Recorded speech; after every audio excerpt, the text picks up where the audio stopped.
धन्यवाद। Thank you, thank you, thank you, thank you. परमपिता परमेश्वर, हम आपका हृदय से धन्यवाद करते हैं आपके महान प्रेम और उस अनुग्रह के लिए प्रभु, जो आप उन लोगों पर, जो आपके इकलौते पुत्र प्रभु यीशु मसीह पर, उसके उस बलिदान पर विश्वास करते हैं, जो कलीसिया में अपने आप को समर्पित करने में विश्वास करते हैं, और जो आपके विश्वासियों के साथ जुड़ जाते हैं, उन पर वो प्रेम और अनुग्रह बना रहता है और उन्हें पवित्र आत्मा की सहभागिता प्राप्त होती है। हम आपका धन्यवाद करते हैं। हम आपके महान प्रेम के लिए और उस कार्य के लिए प्रभु, जो आपने अपने महान प्रेम के द्वारा कलीसियाई वर्क शुरू किया और कलीसियाई कार्य के द्वारा आप लोगों को छांट छांट कर इस संसार से निकालते जा रहे हैं और अपनी देह का अंग बनाते जा रहे हैं, और आपका कार्य लगातार चलता चला आ रहा। हम प्रभु आपका धन्यवाद करते हैं, और हम भी उसमें उसी का हिस्सा हो, इसके लिए हम आपके वचन के अनुसार चलते हुए पवित्र आत्मा के नेतृत्व में आपकी उस विश्वास की सहभागिता में बने हैं, ताकि आपकी मर्जी हमारे जीवन में अक्षरशः पूरी हो और वो महिमा प्रकट हो जिसके लिए आपने मसीह में हम सबको एकत्र किया है। आदर और महिमा आपको मिले। इस प्रार्थना को प्रभु यीशु मसीह के पवित्र नाम से मांगते हैं, आमीन। सबको जय मसीह की, प्रेज द लॉर्ड। हम परमेश्वर का बहुत धन्यवाद करते हैं उसके पवित्र वचनों के लिए, और आज हम आपको प्रेरित, भविष्यवक्ता और इनके विषय में एक ऐसा वो बताएंगे। हम इसको सर्किट को कंप्लीट करेंगे जो अभी हम लोग लगातार, देखिए प्रेरित और भविष्यवक्ता एक ही थे, यानी जो प्रेरित थे वही भविष्यवक्ता थे, लेकिन हम इसको और थोड़ा फाइन ट्यून करेंगे आज। प्रेरित शब्द, प्रेरित दो यूनानी शब्दों से बना है जिसका अर्थ है भेजना या भेजा गया। दिलचस्प बात यह है कि शिष्य जब एक शिक्षार्थी और अनुयायी को संदर्भित करता है, हर प्रेरित एक शिष्य था, लेकिन हर शिष्य एक प्रेरित नहीं था। ये विशेष संदेशवाहक प्रेरित प्रभु यीशु द्वारा भेजे गए दूत यानी राजदूत थे, जो उनके संदेश को दुनिया तक ले जाने के लिए भेजे गए थे। वे आधिकारिक प्रतिनिधि थे। इस शब्द का इस्तेमाल आमतौर पर 12 के संकीर्ण अर्थ में किया जाता है, लेकिन कई बार ऐसा भी होता है जब इसका व्यापक अर्थ होता है, जैसा कि प्रेरितों के काम के 14 अध्याय के 4 पद में पढ़िए। प्रेरितों के काम 14 अध्याय का 4 पद, यहां इस प्रकार से इसका वर्णन किया गया है। 14 अध्याय और उसका 4 पद। परंतु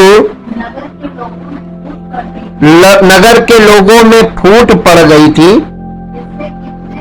इससे कितने तो यहूदियों की ओर और कितने प्रेरितों की ओर हो गए थे। यहां लोगों में फूट पड़ी और कितने यहूदियों की ओर, कितने प्रेरितों की ओर हो गए थे। अब इसी का 14 पद पढ़िए।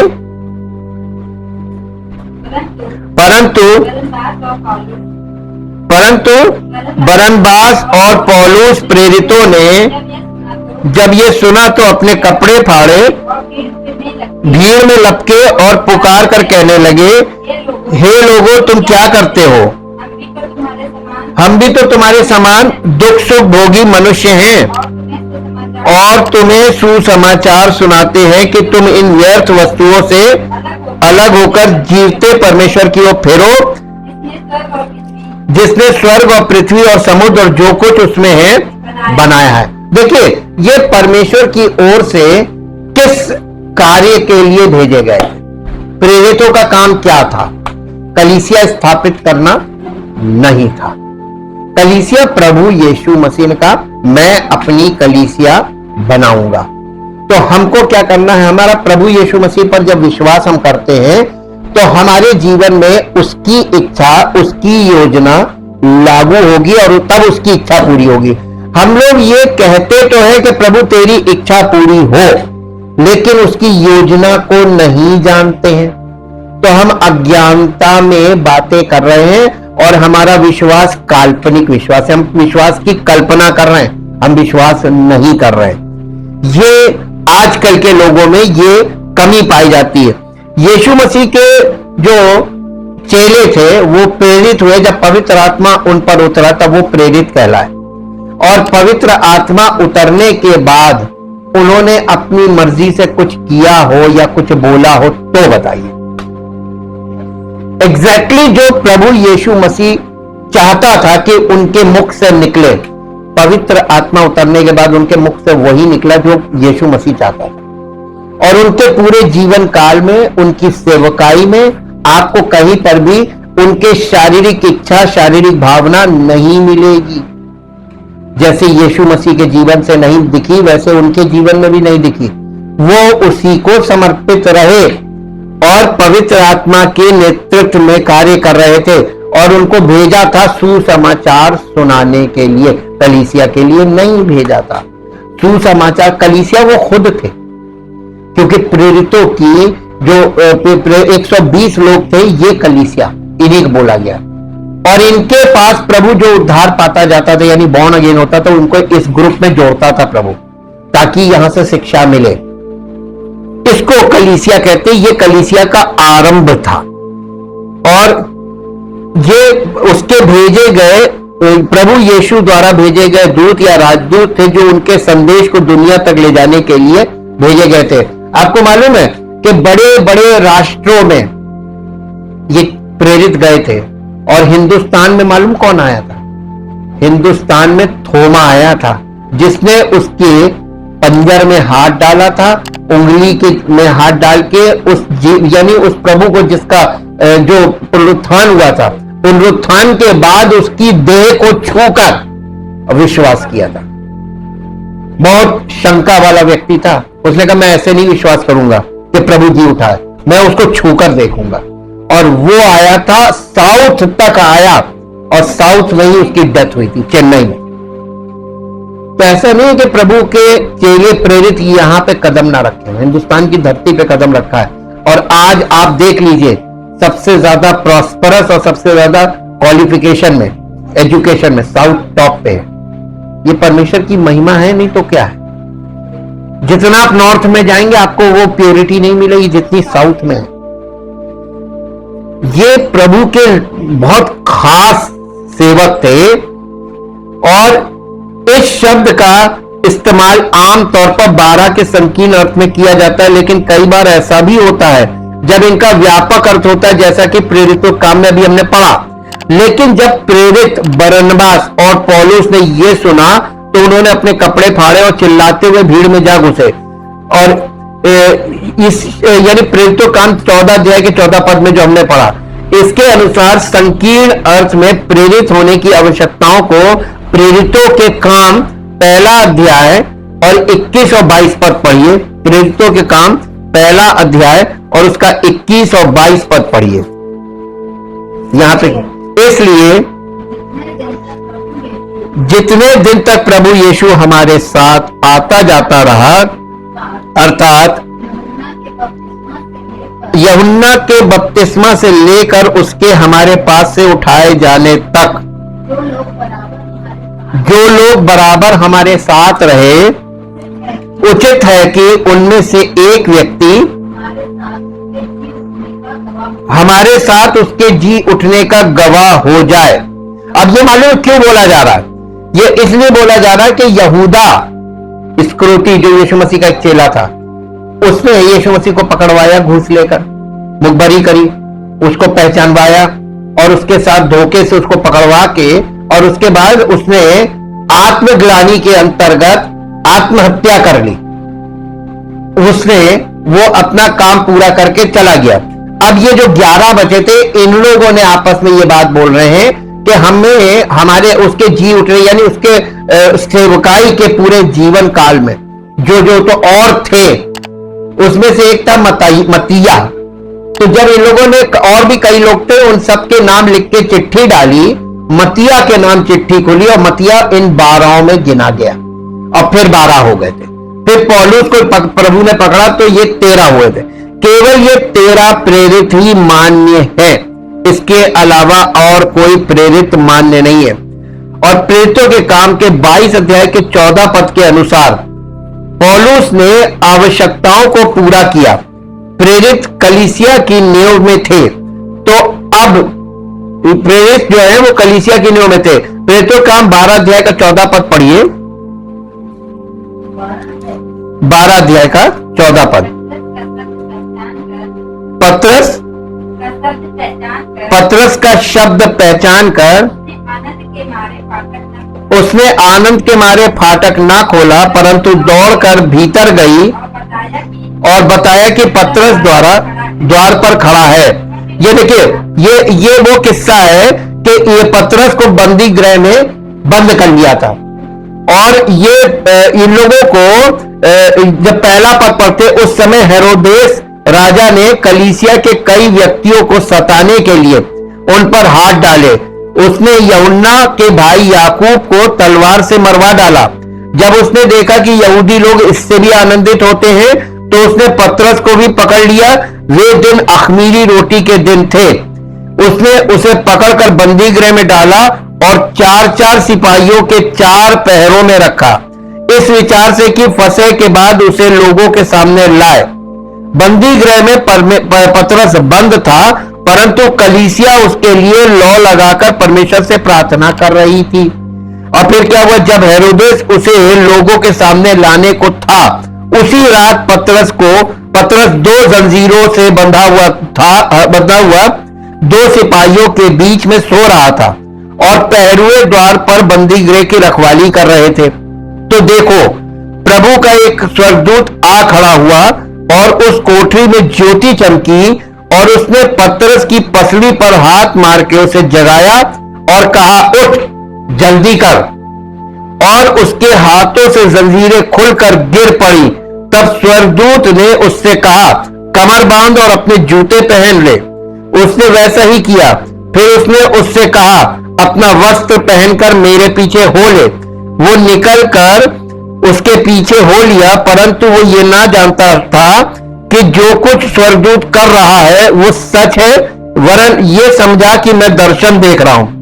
तब वे पहले और दूसरे पहरे के से निकलकर इस लोहे के फाटक पर पहुंचे जो नगर की ओर है, और वो उनके लिए आप से आप खुल गया, और वे निकलकर एक ही गली होकर गए, और तुरंत ही स्वर्गदूत उसे छोड़कर चला गया। तब पतरस ने सचेत होकर कहा, अब मैंने जान लिया है कि प्रभु ने अपना स्वर्गदूत भेजकर मुझे हेरोदेस के हाथ से छुड़ा लिया और यहूदियों की सारी आशा तोड़ दी। ये काम कौन कर रहा था, और ये इनके प्रेरितों के लिए कौन उनको बचाने का काम कर रहा था, उनको छुड़ाने का काम कर रहा था, उनको निकाल रहा था। इतने कड़े पहरे से कौन निकाल सकता है? उसके पास स्वर्गदूत है, वो सारा काम उनसे पहले भी करवाता था। आप पुराने नियम से नए नियम तक देखें, स्वर्गदूतों ने कितनी सेवा करी है। तो उसके पास दूत हैं। ये तो मानव दूत उसने तैयार किए थे केवल सुसमाचार प्रचार करने। आज भी परमेश्वर अपने अद्भुत काम अपने स्वर्गदूतों के द्वारा ही करता है, कि व्यक्तिगत तौर पे, लेकिन सुसमाचार प्रचार करने के लिए मानव लोगों को अपनी महिमा के लिए चुनता है। तो ये प्रेरितों को मालूम था कि हम केवल उसके सुसमाचार का प्रचार करने के लिए बुलाए गए और कुछ नहीं। लेकिन आजकल के लोगों को देख लीजिए, आज के सेवकों को देख लीजिए, वो कर रहे हैं जिसके लिए उसने बोला ही नहीं। कलीसिया, उसने कहा मैं अपनी कलीसिया बनाऊं, तो कलीसिया को वही बनाएगा। कैसे? ये उसकी योजना है, और उसकी योजना आपको वचन में जाने पे समझ में आएगी, ऐसे नहीं कि तुक्के लगा लिए। प्रेरित कलीसिया की नींव में थे। एक पद पढ़ दीजिए, इफिसियों की पत्री 2 अध्याय उसका 19 और 20 पद। हालांकि हम लोग पढ़ के देख चुके हैं। इफिसियों की पत्री 2 अध्याय 19 और 20 पद। यहां पे कलीसिया जो अन्य जातियों की थी उनसे कुछ कहा, इसलिए तुम अब विदेशी और मुसाफिर नहीं रहे, परंतु पवित्र लोगों के संगी, स्वदेशी और परमेश्वर के घराने के हो गए, और प्रेरितों और भविष्यवक्ताओं की नींव पर, जिसके खोने का पत्थर यीशु मसीह स्वयं ही है, बनाए गए हो। तो ये प्रेरित और भविष्यवक्ता, जो प्रेरित थे वही भविष्यवक्ता थे, ये भी फाउंडेशन ही है, कलीसिया की नींव है, और इनके साथ हमें कनेक्ट किया गया। यदि आज भी कोई इनकी शिक्षा से कनेक्ट नहीं है तो वो मसीह की कलीसिया का हिस्सा नहीं है। प्रेरित और भविष्यवक्ताओं की नींव पर बनाई गई कलीसिया है, हम उस कलीसिया का हिस्सा हैं और उसी कलीसिया का हिस्सा हमें होना भी चाहिए। कहने की जरूरत नहीं है कि हम अभी कलीसिया की नींव के चरण में नहीं है। प्रेरितों के काम में प्रेरितों से और प्राचीनों की और जिम्मेदारी में बदलाव को देखना दिलचस्प है, जैसा कि प्रेरितों के काम 15 अध्याय का 4 पद, प्रेरितों के काम 15 अध्याय उसका 4 पद पढ़िए। यहां इस प्रकार से लिखा है, 15 अध्याय का 4 पद, जब वे यरूशलेम पहुंचे तो कलीसिया और प्रेरित और प्राचीन उनसे आनंद के साथ मिले और उन्होंने बताया कि परमेश्वर ने उनके साथ होकर कैसे कैसे काम किए। ये प्रेरित गवाही दे रहे थे कलीसिया को, और इन कलीसियाओं की पावर ही थी प्रेरितों की गवाही, प्रेरितों की शिक्षा। ये व्यक्तिगत थे, ये यीशु मसीह के चश्मदीद गवाह भी थे, यीशु मसीह के चेले थे, उसकी सेवकाई में 3.5 साल उसके साथ चले फिरे थे और ये उसको बहुत अच्छी तरीके से उसकी शिक्षाओं को समझते थे। आप देखेंगे चारों गॉस्पेल में यीशु मसीह ने जितने भी बातें बोली, जितने दृष्टांत बोले, उन सब दृष्टांतों का अर्थ किसको मालूम था? प्रेरितों को, और इसलिए प्रेरितों के अलावा कोई उसे एक्सप्लेन नहीं कर सकता था। अब दूसरे भविष्यवक्ता भी उस संरचना की नींव में थे जिसे आत्मा के द्वारा परमेश्वर का निवास कहा जाता है, यानी कलीसिया। और यही सेम पद जो अभी हम लोगों ने सीओ में पढ़ा है, यही सेम पद है, और इसके द्वारा परमेश्वर का निवास कहा जाता है। वे पवित्र आत्मा के प्रत्यक्ष मार्गदर्शन के तहत बोलते थे। उनकी बाइबल पुराने नियम के शास्त्रों के केवल वे हिस्से होते थे जिन तक उनकी और प्रेरितों की पहुंच थी। मूलतः एक भविष्यवक्ता बाइबल के बिना एक उपदेशक था, यानी वो बाइबल के बिना एक अपने आप में एक बाइबल थे, वो लोग एक बाइबल था, वो उपदेशक था। एक शिक्षक बाइबल के साथ एक उपदेशक है, और जो प्रेरित है वो भविष्यवक्ता भी है, वो बाइबल के बिना एक उपदेशक है, वो अपने आप में खुद बाइबल है। और एक आज के जमाने में एक कलीसिया का पासबान जो है एक सेवक है, और वो सेवक एक शिक्षक भी है, उसे शिक्षक होना चाहिए, और वो बाइबल के साथ एक उपदेशक है। आप देख सकते हैं कि भविष्यवक्ता के उपहार को शिक्षक के उपहार से बदल दिया गया था। ये शिक्षा देने लगे थे, ये उनकी शिक्षा ही हमको आगे बढ़ानी है, उन्हीं के विश्वास में हमको आगे बढ़ना है, उन्हीं की शिक्षा में हमको पवित्र आत्मा आगे लेके जाएगा। फिर तीसरे है सुसमाचार प्रचारक, जिन्हें इवेंजलिस्ट कहते हैं। सुसमाचार प्रचारक वे लोग थे जिन्हें ईश्वर ने सुसमाचार का संदेश अपरिवर्तित दुनिया तक पहुंचाने के लिए बुलाया था। ये शब्द सुसमाचार के सम्मान मूल शब्द से है, जिसका अर्थ है अच्छी खबर या खुशखबरी। नए नियम में प्रचार के लिए इस्तेमाल किए गए शब्दों में से एक उसी शब्द का क्रिया रूप है। तो सुसमाचार प्रचारक वो है जो प्रभु यीशु में देखे गए ईश्वर के अनुग्रह की खुशखबरी की घोषणा करता है। पौलुस ने पहले कुरिन्थियों 15 अध्याय और उसके 3 और 4 पद में सुसमाचार का सार समझाया है। सुसमाचार का सार है ये पहला कुरिन्थियों 15 अध्याय उसका 3 और 4 पद पढ़ के आप देख सकते हैं। मैंने आपको पहले भी आप इस चीज पर बहुत जोर डाला है। पहला कुरिन्थियों 15 अध्याय,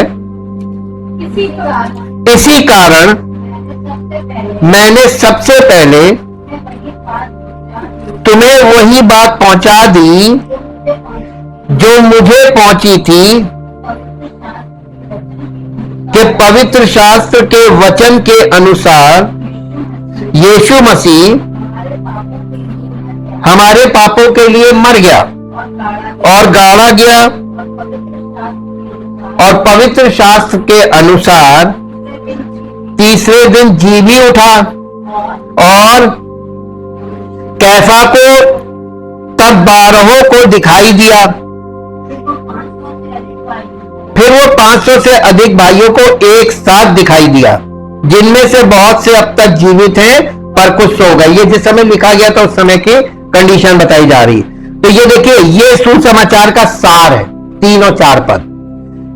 सुसमाचार प्रचारक कलीसिया की नींव में नहीं थे, लेकिन वे आज परमेश्वर के कार्य की नींव है। आप इस शब्द का इस्तेमाल प्रेरितों के काम 5 अध्याय उसके 42 पद में देख सकते हैं। 5 अध्याय और उसका 42 पद, प्रेरितों के काम 5 अध्याय 42 पद। यहां पे इस प्रकार से लिखा है,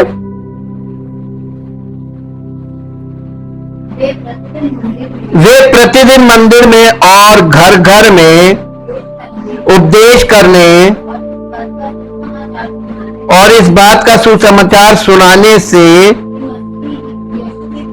ये कि यीशु ही मसीह है ना रुके। उनका काम ही था सुबह से लेकर शाम तक लोगों को सिर्फ ये बताना कि यीशु ही मसीह है। ये था, वो कलीसिया बना रहे थे कि सुसमाचार सुना रहे थे। पावर क्यों काम कर रही थी? क्योंकि वो कर रहे थे जो प्रभु ने उनको करने को कहा था। आज लोग अपने मन की कर रहे हैं, इसलिए पवित्र आत्मा काम नहीं कर रहा है, इसलिए प्रभु यीशु मसीह की सामर्थ काम नहीं कर रही है। और ये इसका मेन कारण यही है। 8 अध्याय इसी का प्रेरितों काम 8 अध्याय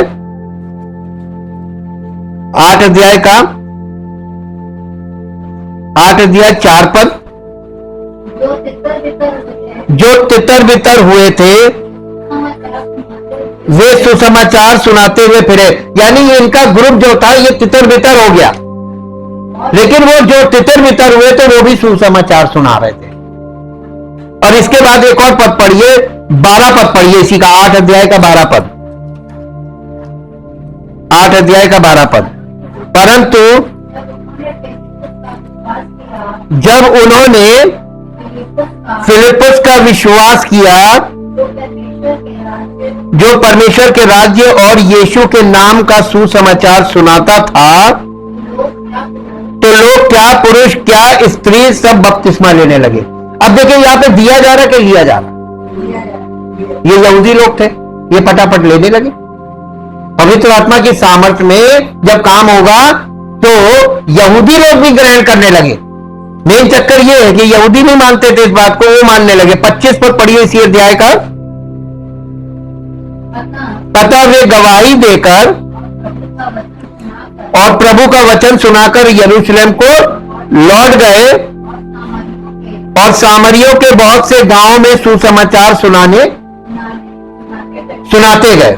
यानी लौटते समय भी वो सुनाते हुए गए सामरियों के क्षेत्र में, और वहां पे सुसमाचार। इसका 35 पद पढ़िए 8 अध्याय का।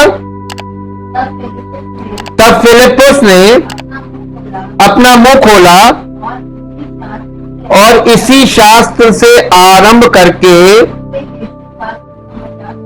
कहां से सुनाया? बाइबल तो थी नहीं, नया नियम था नहीं, तो कहां से सुनाया? इसको आप यहां से देखिए 32 पद से। 32 पद, पवित्र शास्त्र का जो अध्याय वो पढ़ रहा था वो ये था, ये यशाया नबी की पुस्तक थी। वो ये था, वो भेड़ के समान वध होने को पहुंचाया गया, और जैसा मेमना अपने ऊन कतरने वालों के सामने चुपचाप रहता है, वैसे ही उसने भी अपना मुंह ना खोला। उसकी दीनता में उसका न्याय नहीं होने पाया। उसके समय के लोगों का वर्णन कौन करेगा? कि क्योंकि पृथ्वी से उसका प्राण उठा लिया जाता है। ये यशाया भविष्यवक्ता में लिखा हुआ है, और ये वहां से पढ़ रहा था। 28 पद में यहां पे लिखा हुआ है, वो अपने रथ पर बैठा हुआ था और यशाया भविष्यवक्ता की पुस्तक पढ़ता हुआ लौटा जा रहा था। तब इसको फिलिप्पुस ने कौन से शास्त्र से यीशु मसीह के बारे में बताया? यशाया भविष्यवक्ता की पुस्तक से। उस समय नया नियम लिखा नहीं गया था। तो ये अपने आप में चलती फिरती बाइबल थे ये लोग, प्रेरित।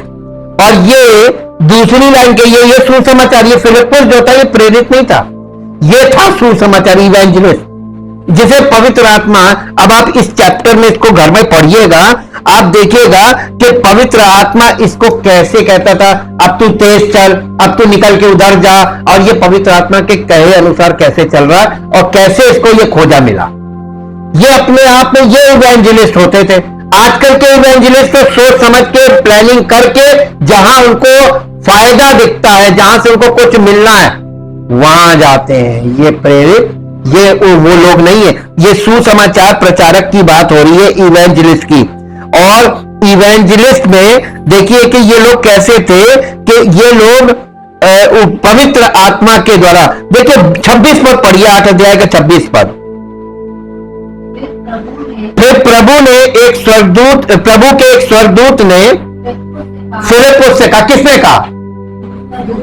स्वर्गदूत ने फिलिप्पुस से कहा, उठ और दक्षिण की ओर उस मार्ग पर जा। ये कौन कह रहा है? स्वर्गदूत। तो इसका मतलब कि इनके साथ स्वर्गदूतों की सेना भी काम करती थी, है ना। प्रभु की इच्छा इनको कैसे पता चलती थी? स्वर्गदूतों के द्वारा प्रभु इनको आदेश देता था।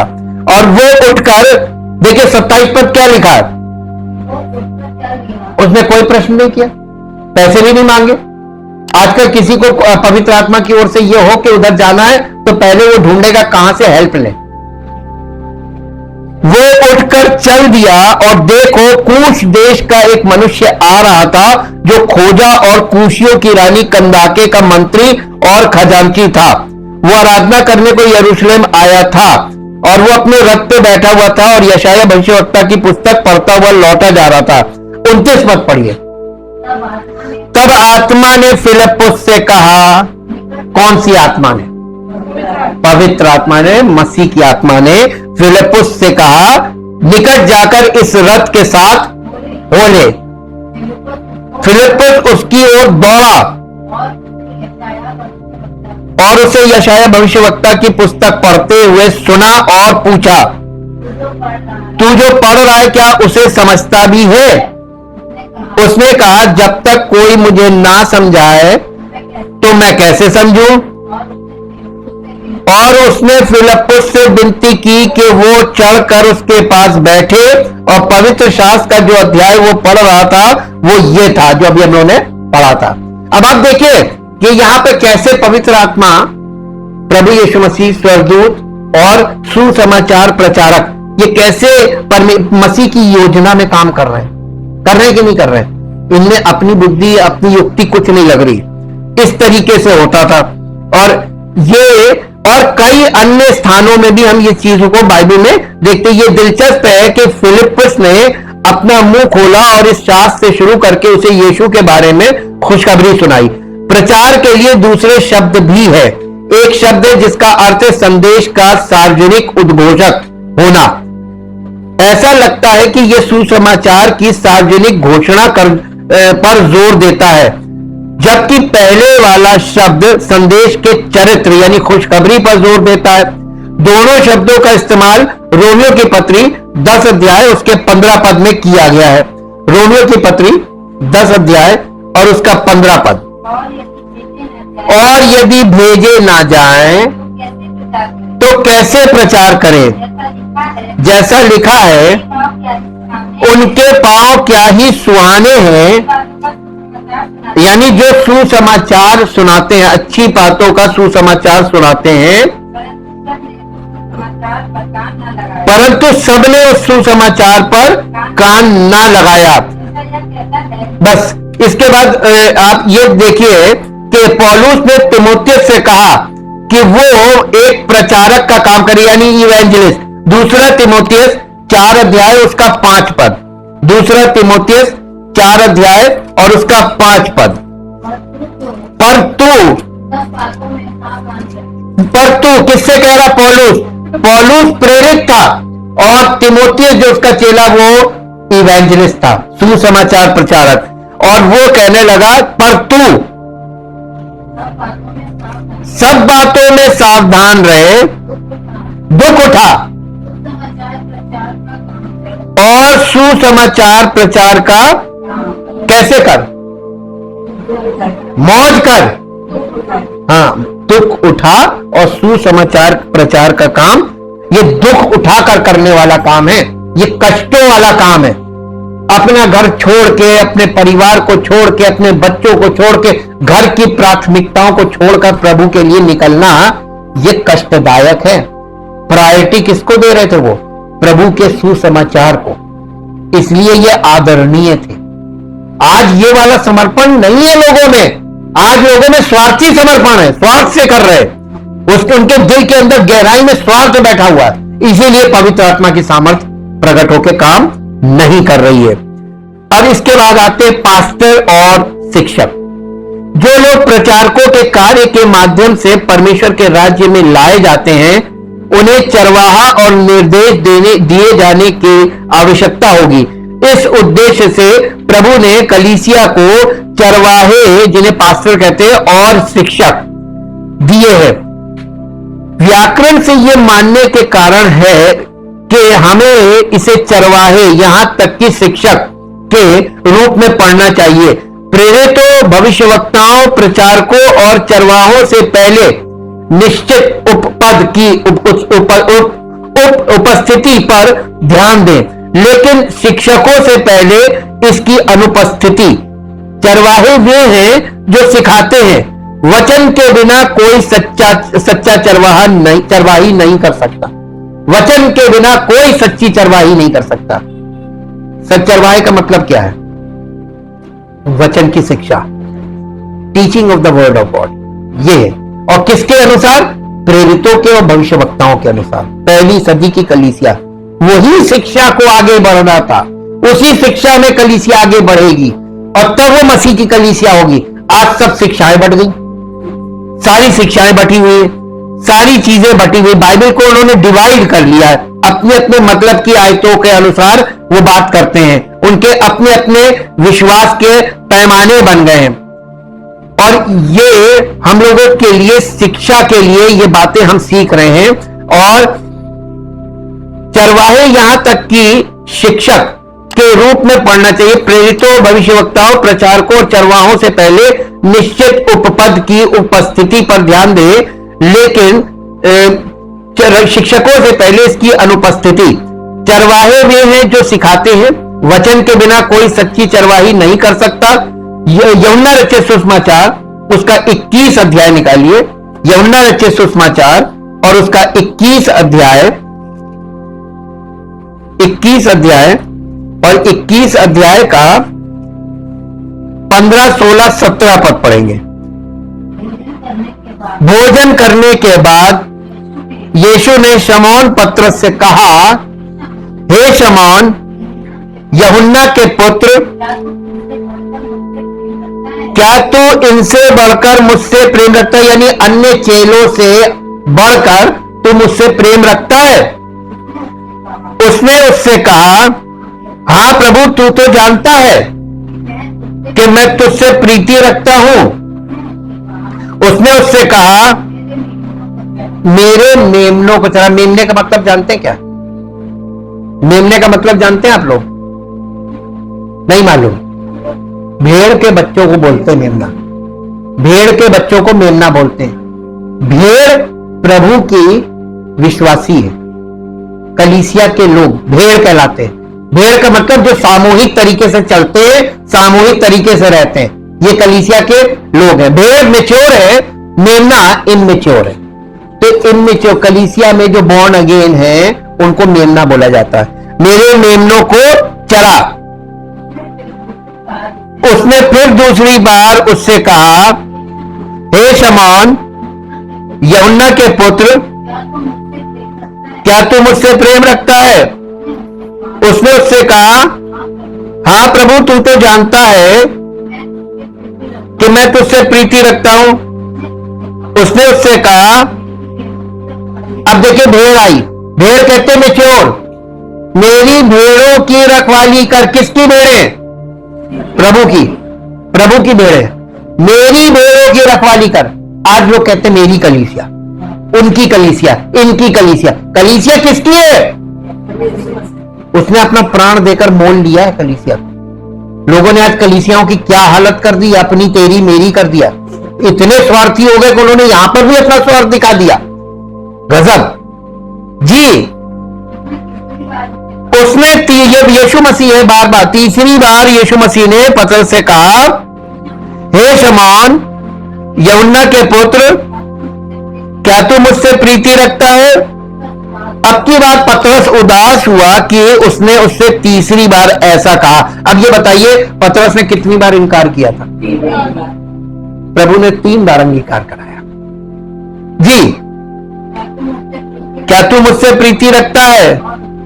और उससे कहा, हे प्रभु तू तो सब कुछ जानता है,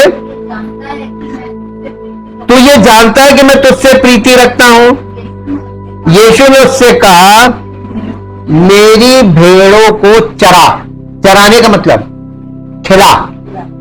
तो भेड़ों का भोजन क्या है? वचन। ये खिलाना, मेरी भेड़ों को भोजन कराना। तो ये सेवकाई, ये पासबान की यही सेवकाई, प्रभु की भेड़ों को, प्रभु के मेमनों को भोजन कराना। ये इतना यहां से स्पष्ट हम लोग देख सकते हैं। और इसलिए हम इस बात को समझे कि किसने हमको किस काम के लिए नियुक्त किया है, उसकी इच्छा के अनुसार हमें यह काम करना है। भेड़ों के संबंध में पतरस को दिए गए अपने आदेश में प्रभु यीशु द्वारा इस्तेमाल किए गए 2 शब्दों का अध्ययन करें। जब उन्होंने नाश्ता कर लिया तो यीशु ने शमौन पतरस से कहा, शमौन यूहन्ना के पुत्र, क्या तू उनसे अधिक मुझसे प्रेम रखता है? उसने उससे कहा, हां प्रभु तू जानता है कि मैं तुझसे प्रेम रखता हूं। उसने उससे कहा, मेरे मेमनों को चरा।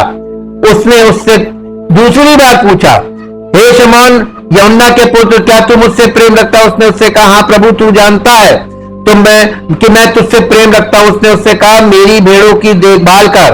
और उसने तीसरी बार उससे कहा, शमौन यूहन्ना के पुत्र, क्या तू मुझसे प्रेम रखता है? पतरस उदास हुआ क्योंकि उसने तीसरी बार कहा, क्या तू मुझसे प्रेम रखता है? और उसने उससे कहा, हे प्रभु आप तो सब कुछ जानते हैं, आप जानते हैं कि मैं आपसे प्रेम रखता हूं। यीशु ने उससे कहा, मेरी भेड़ों को चरा। शायद आप चरवाही के बिना भोजन दे सकते हैं, लेकिन आप कभी भी बिना खिलाए चरवाही नहीं कर सकते। चरवाही के बिना आप भोजन दे सकते हैं, लेकिन बिना भोजन के आप चरवाही नहीं कर सकते। चरवाही करने का मतलब है भोजन कराना, लेकिन आप कभी भी बिना खिलाए चरवाही नहीं कर सकते। इफिसियों में कलीसिया को दिए गए ये उपहार पुस्तक के पुरुष हैं। यानी ये जो इफिसियों की कलीसिया में ये जो प्रेरित थे, ये एक अपने आप में एक पुस्तक थी। ये प्रभु की पत्री बन गए थे, जीवित पत्री जिनको बोला गया, और लोग इन्हें पढ़ते थे। इनकी बातें प्रभु की बातें थी, प्रभु की शिक्षा सब इनके यहां हृदय पे लिखी हुई थी और इनके मुख से निकलती थी। ये अपने आप में एक पुस्तक, नया नियम, ये नए इंजील की पुस्तक बन गए थे, नए नियम की पुस्तक। ध्यान दें कि ये उनका काम पवित्र लोगों को सेवकाई के काम के लिए तैयार करना, मसीह की देह का निर्माण करना है। इफिसियों की पत्री 4 अध्याय उसका 12 पद पढ़िए। इफिसियों की पत्री 4 अध्याय और उसका 12 पद। यहां इस प्रकार से लिखा है, जिससे पवित्र लोग सिद्ध हो जाएं और सेवा का काम किया जाए और मसीह की देह। अगर ये चेले आज यहां पर ऐसे होते तो आज कलीसिया का स्वरूप क्या होता? जैसा दिख रहा है ऐसा होता है ना? ये तो बिल्कुल गलत हो गया। क्या आज प्रेरित हैं? नहीं। क्या आज भविष्यवक्ता हैं? नहीं।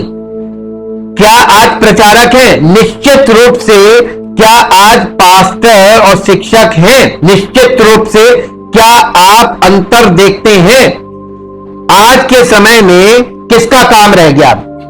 पास्टर और शिक्षक, जो लास्ट वाला पार्ट। यहीं पर मामला खेल बिगड़ गया।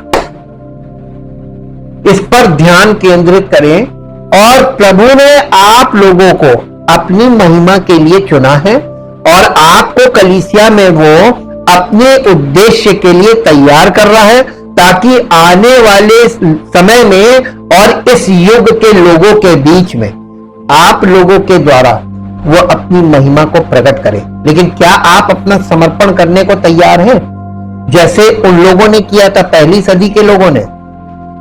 अगर आप सच्चे दिल से और संपूर्ण हृदय से अपना जीवन प्रभु को समर्पित करना चाहते हैं कलीसिया में, तो आपके जीवन से वो अपनी बड़ी महिमा प्रकट करेगा। उसको आपको ट्रेनिंग की नहीं, आपको ट्रेनर की जरूरत है, आपको सहायक की जरूरत है। और प्रभु आपको सहायक का वायदा कर चुका है, लेकिन जैसे ही आप समर्पित होंगे तब वो सहायक आपके जीवन में काम करने लगेगा और आपके जीवन को परमेश्वर प्रभु यीशु मसीह की महिमा में खड़ा करेगा। और आप जहां कहीं जाएंगे, आपके मुख से निकली बातें प्रभु की महिमा प्रकट करेंगी।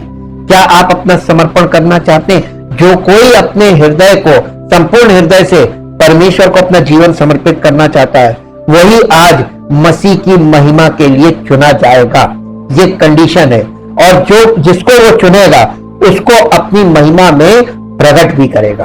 परम पिता परमेश्वर, हम आपका हृदय से धन्यवाद करते हैं उस महान प्रेम और उस अनुग्रह के लिए और पवित्र आत्मा की सामर्थ के लिए जो आपने प्रेरितों के द्वारा जिस काम को शुरू किया, उस प्रारंभिक कलीसिया के लिए, पहली सदी की कलीसिया के द्वारा जो कार्य शुरू हुआ, उसी कार्य को आप आज ऐड ऑन करके आगे बढ़ाना मांगते हैं, ताकि आपकी कलीसिया आपकी महिमा में प्रकट हो और इस संसार में आपकी कलीसिया के अंग आपकी महिमा का कारण बने और लोग आपकी उस महिमा को उन विश्वास करने वालों के जीवन में प्रत्यक्ष रूप से देखें और आपकी महिमा का दर्शन करें और अपना जीवन आपको समर्पित करें, ताकि आपका नाम महिमा पाए और कलीसिया में आपकी महिमा प्रकट हो और कलीसिया के द्वारा इस संसार में, इस शहर में आपकी महिमा प्रकट हो और आदर और महिमा आपको मिले। इस प्रार्थना को प्रभु यीशु मसीह के नाम से मांगते हैं, आमीन।